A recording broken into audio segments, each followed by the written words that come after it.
In this video, I'm going to demonstrate how to replace document feed rollers in most Toshiba eStudio machines.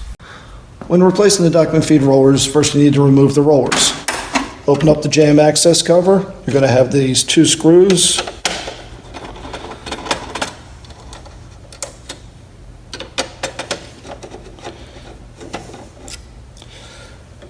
Come off to the side, lift this up, and it'll come out. And one thing to remember is you have a little hole here that this tongue goes into. If you do not get that back in place when you put it together, it will give you some strange issues. Next step, there is a black C-clip on this shaft. Basically, I spin it so that I can push it off. You can see it there. Set that aside. And you can push the bushing on this side in, then the whole assembly slides slightly towards you and lifts out. Set that aside. Now we have two screws front and back here.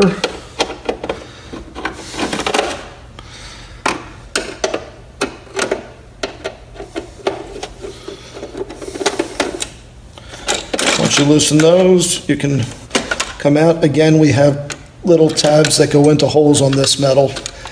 And at this point, I usually remove these screws just so I don't lose them. Magnetic head on your screwdriver, which I usually have, would help with this. Now for the separator roller, again, two screws. And on this one, I want you to note, you can leave them in place if they stay like that, but I want to point out the screws are different. These are self-tapping screws. Set this aside, remove that whole assembly. Now that we have the two assemblies out, first I'll start with the separator roller. Take the plastic clip off, take the plastic C-clip off, old roller slides out, new one right on. I like to double check that there's nothing wrong with this clutch. Basically holding onto the shaft, spinning the roller, should move pretty smoothly with a good amount of resistance, but smooth, not jerking. Go ahead, take the plastic clip, C-clip, put it back on, and then the positioning, and you can set that aside. Now for the paper take-up and feed roller. First thing you want to note, a couple things. Spring is on top, and if you look, the belt goes on top. That matches. The gear, the collar is on the outside, on the take-up, on the inside. First step, remove the spring, set it aside, pushing aside, take off the clip on either side, one off the take-up, one off the other off the feed. Now be careful as you slide the shaft away from the gear, you'll see the pin pops out. Set that aside. Then I like to feed the shaft through. And then what I like to do is I lift it straight up, unhook that gear, set that aside. Pull this gear off, as you saw that one came out of position. And you take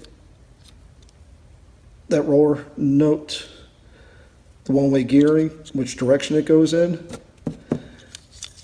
and now pull this shaft all the way out. Again, note which side one-way gear goes. Place the new rollers in place, slide this shaft through, spin it around. Actually, the easiest way to do this is to place the pin through the shaft,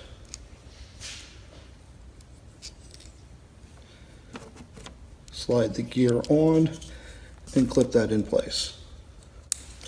Now, while holding the take-up in place, you're going to slide this shaft almost all the way through. I like to then take the belt, place it around that one, over top,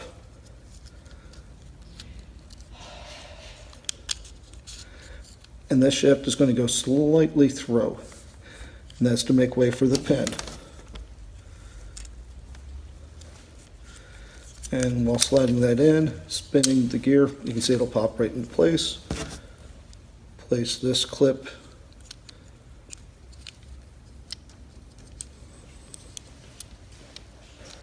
back in. Now we have this spring.